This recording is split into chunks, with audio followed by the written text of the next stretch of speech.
What's going on, you guys? Today we've got a video talking about Scouting 101, tips that can be applied in public or private land. I broke these down to 3 simple points that I'm going to go over. But in this video I'm going to show you guys some land that I went and scouted out this past weekend.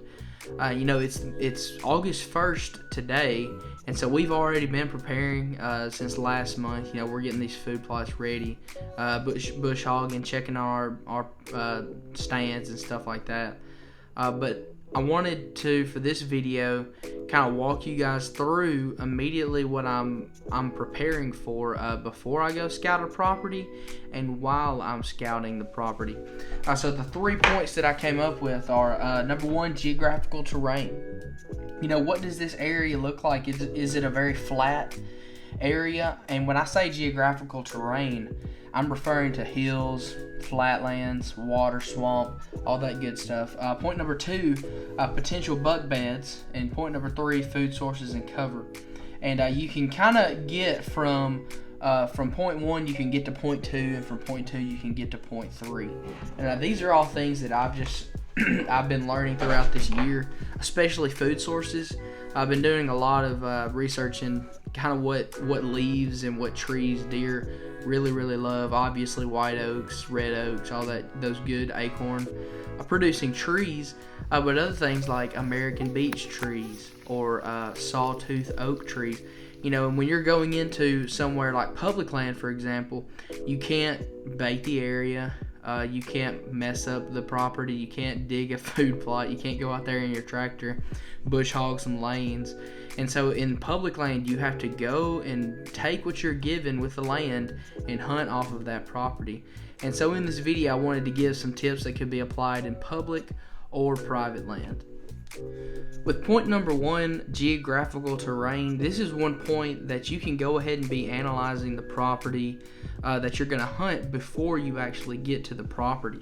And so maybe your property looks something like this, and I'm proud of this deer, by the way. That's probably the best dry erase deer drawn ever, but beside the point.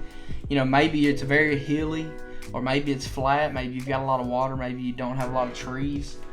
Just take an app. There's apps out there like OnX or HuntWise. You can buy the paid subscriptions, or you can look at some free maps. I'm sure that you can find some topographical maps and stuff like that show the high points and the low points of the property that you're going to be going after, whether it be public or private. But that's what you want to look for, are these high points and these low points and kind of the mid points.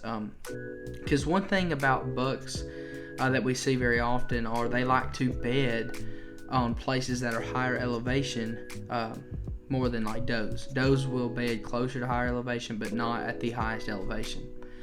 So with point number 1, you go and you look at some maps and you look at the terrain that you're going into, and you find these high points, and that's where you start your scout.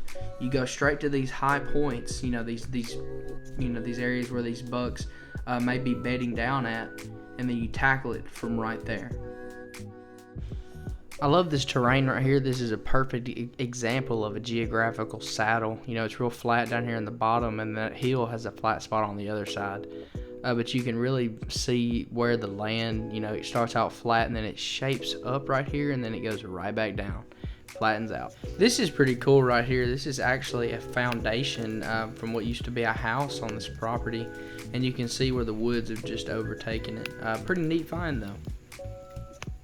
Right here is an example of where I would be looking for buck beds. I would look on this hill, and then it goes down right here, and then I would also go and look on this hill, because these are 2 very high points in this area. Here's an example of an area that's kind of like a bowl. Everywhere around it's kind of high, and then it goes into this low area where there's a creek. And I look all around these areas for buck beds to see what's up here. Here's that creek bed I was talking about. I know a lot of deer like to come through this area. It's real open. This is like the edge of the woods. So they come in from the outside and come into the woods right here. Point number 2 that I want to talk about is buck beds.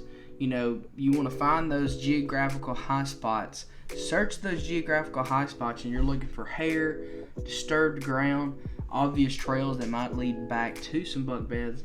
and some thick cover that these deer love to lay down in and bed in overnight, early morning, stuff like that, and maybe even in the afternoon.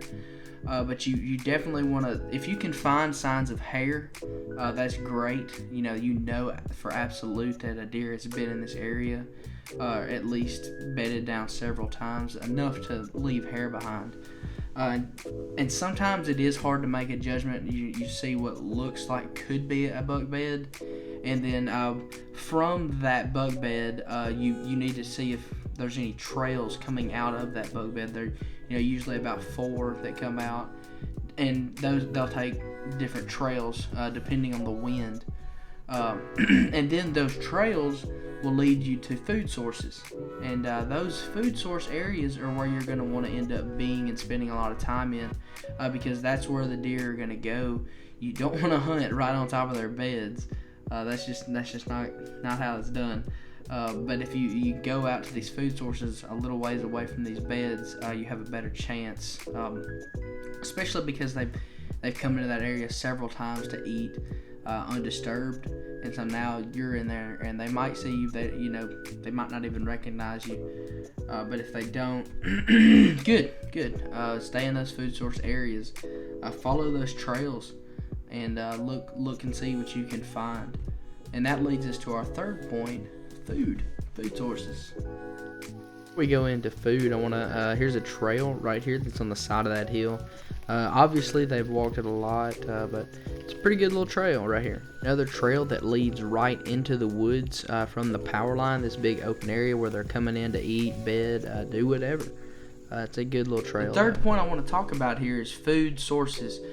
Follow those trails out of the buck beds, see where they're going, and see what kind of food sources are in that area. In those videos, one place I love about that area is there's a ton of white oaks. Ton of beech trees, a ton of red oaks. It's just a very, very good area for deer to eat and walk around. And there's even those creek beds for water. Just a very good area, and it's right off of the edge of a big power line, and so those deer come in there to eat. And then they cross that power line and go. And there's actually further up on that plot line, somebody has grown maybe some ryegrass that's up there, and I don't even know if he hunts that anymore. I know he used to. He used to really love to hunt that. But in that area, I love going there and see those white oaks and those red oaks, especially those white oaks.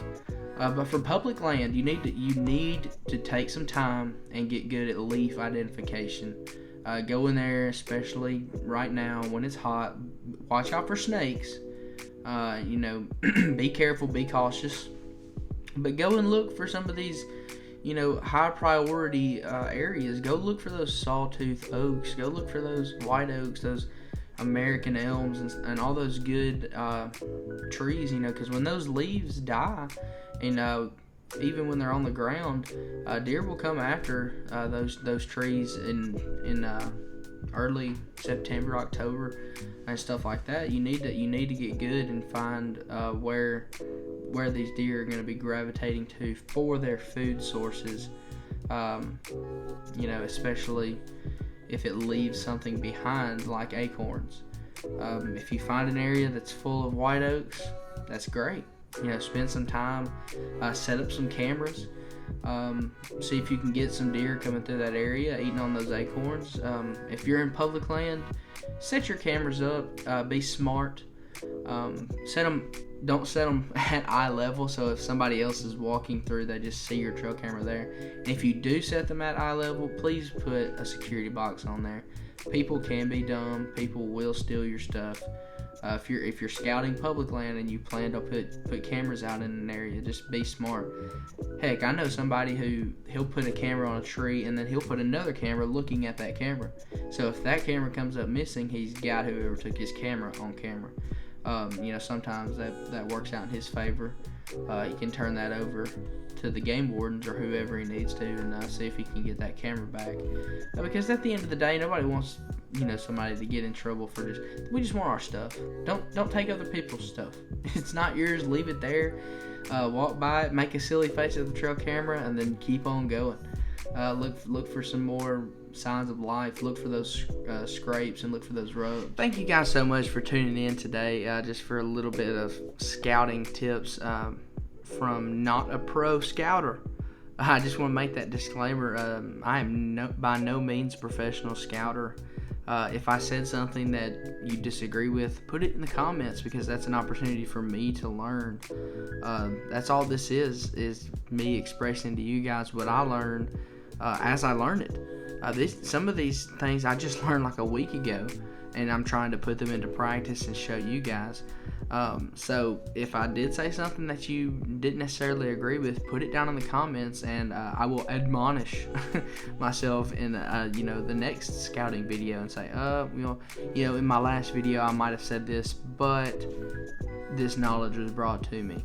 But like I said, thank you guys so much for tuning in today, just for a little bit to watch some scouting information, tips and tricks for public and private land. Make sure to hit that like button, share, send this to somebody who doesn't really know a lot about scouting, so they can be like me, because I don't know a lot about scouting either. This is just all a learning experience that I'm choosing to share with you guys.